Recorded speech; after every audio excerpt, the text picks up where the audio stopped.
జై శ్రీరామ్ అందరికీ నమస్కారం. వెల్కమ్ టు న్యూస్ అఖండ. నేను మీ కస్తూరి శ్రీధర్.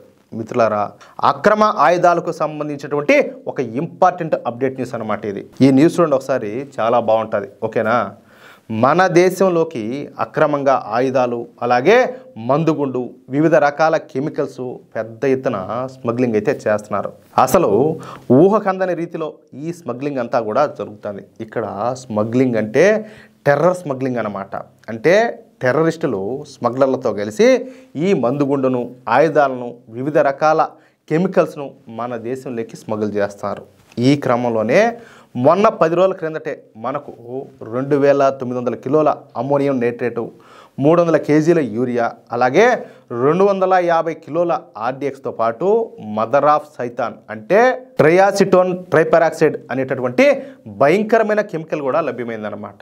ఈ మందుగుండు మొత్తం కూడా అత్యంత నాణ్యమైనవిగా మన ఫోరెన్సిక్ అధికారులు గుర్తించారు. అంటే ఈ కెమికల్స్ను అత్యంత రహస్యంగా విదేశాల నుంచి మన దేశంలోకి స్మగుల్ చేస్తున్నారన్నమాట. ఇక ఇవిగాక మన దేశంలోని తీవ్రవాద గ్రూపులకు, జిహాదీ ముఠాలకు, ఇస్లామిక్ రాడికల్స్కు పెద్ద సంఖ్యలో ఆయుధాలను అయితే చేరవేస్తారు. ముఖ్యంగా ఢిల్లీలోని ఈ జిహాదీలు ఇస్లామిక్ రాడికల్స్ చేతికి ఈ ఆయుధాలన్నింటి కూడా అందిస్తున్నారన్నమాట.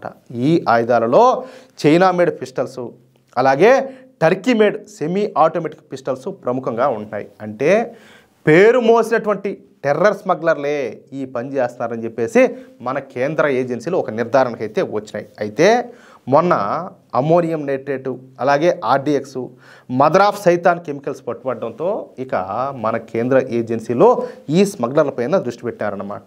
మన దేశంలోకి ఇతర దేశాల నుంచి ఆయుధాలను స్మగ్లింగ్ చేయాలంటే 4 వైపుల నుంచి స్మగ్లింగ్ చేయొచ్చు అనమాట. అవి వచ్చేసి నేపాల్ సరిహద్దుల మీద నుంచి, బంగ్లాదేశ్ సరిహద్దుల మీద నుంచి, పాకిస్తాన్ సరిహద్దుల మీద నుంచి, ఇకపోతే మయన్మార్ సరిహద్దుల మీద నుంచి.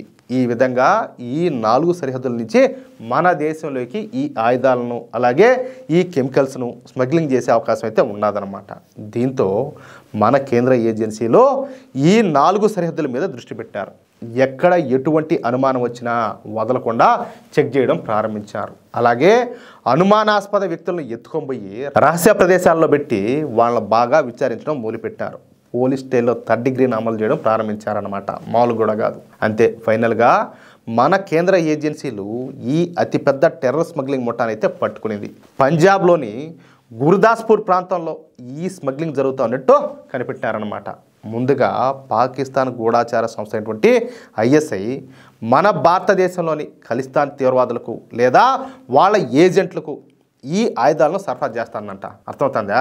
పంజాబ్లోని గుర్దాస్పూర్ దగ్గర ఈ సరిహద్దులు అనేటివి ఈ పొలాల దగ్గర కలిసిపోయి ఉంటాయన్నమాట, పొలాల మధ్య. అందుకే పాకిస్తాన్కు చెందినటువంటి ISI ఏజెంట్లు రైతుల రూపంలో లేదా వ్యాపారుల రూపంలో మన భారతదేశంలోకి ప్రవేశించి ఈ ఆయుధాలను ఖలిస్తాన్ ఏజెంట్లకు అప్పగిస్తారు. లేదంటే పాకిస్తాన్ నుంచి ఈ డ్రోన్ల ద్వారా ఈ ఆయుధాలను, కెమికల్స్ను భారత్లోకి అయితే పంపిస్తున్నారన్నమాట. ఇక భారత్లో ఉన్నటువంటి ఖలిస్తాన్ తీవ్రవాదులు ఈ పాకిస్తానీ ఆయుధాలను, అలాగే కెమికల్స్ని తీసుకొని వాటిని మెల్లగా పంజాబ్ సరిహద్దులు దాటిస్తారు. ఇకపోతే ఈ పంజాబు, ఢిల్లీ సరిహద్దుల దగ్గర ఉండేటటువంటి మరొక ముఠ ఈ ఫార్మాస్యూటికల్స్ అని చెప్పి ఈ ఆయుధాలను, కెమికల్స్ను ఢిల్లీలోని రోహిణి ప్రాంతానికి చేరేస్తారు. ఈ విధంగా ఢిల్లీలోని రోహిణి ప్రాంతానికి చేరినటువంటి ఈ ఆయుధాలు, అలాగే కెమికల్స్ అక్కడి నుంచి హర్యానా, కాశ్మీరు, ఉత్తరప్రదేశ్, రాజస్థాన్ రాష్ట్రాలకు చేరుతాయంట. చూడండి ఈ లింక్ ఎంత ఉన్నదో. ఇప్పటి వరకు 100 కోట్ల విలువైనటువంటి ఆయుధాలను ఈ విధంగా స్మగ్లింగ్ చేసినట్టు తెలుస్తుంది. అయితే ఈ టెర్రర్ స్మగ్లింగ్ మార్గాన్ని కనిపెట్టింది మన ఏజెంట్ అయినటువంటి సంజీవ్ కుమార్ యాదవ్ అనమాట. కష్టపడి అండర్ కవర్ ఆపరేషన్ చేసి ఈ పాకిస్తానీల ఈ రహస్య స్మగ్లింగ్ మార్గాన్ని కనిపెట్టి ఈ రాకెట్ని అయితే ఆయన ఛేదించాడు. ఇక ఈ రాకెట్ బయటపడడంతో పోలీసులు స్పాట్లోనే 40 మంది జిహాదీలను, అలాగే రాడికల్స్ను అరెస్ట్ చేశారు. వాళ్ళ దగ్గర నుంచి కొన్ని వందల సంఖ్యలో తుపాకులు, పిస్తోళ్ళు, అదేవిధంగా ఈ క్యాటరేజ్లు, బుల్లెట్లు, బ్రౌన్ షుగరు ఇదంతా కూడా వాళ్ళ దగ్గర నుంచి స్వాధీనం చేసుకున్నారంట. ఇంకా ఈ నెట్వర్క్లో ఎంతమంది ఉండారనే విషయాన్ని అధికారులు ఇప్పుడు కూపీలవుతారు. ఇక నిందితులకు చెందినటువంటి ఈ మొబైల్ ఫోన్లు, అలాగే బ్యాంకు లావాదేవీలను కూడా పరిశీలిస్తారు.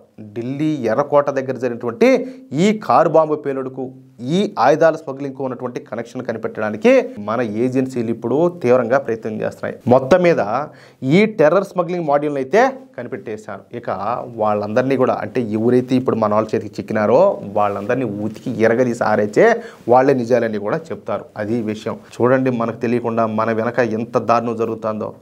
ఈ ఆయుధాలను, మందుగుండును, అలాగే డేంజరస్ కెమికల్స్ అంతా తీసుకొచ్చి మన దేశంలో విధ్వంసం సృష్టించేదానికి ఈ జిహాదీ ముండా కొడుకులంతా కూడా ఏ స్థాయిలో ప్రయత్నం చేస్తారో ఒకసారి మీరు ఆలోచించండి.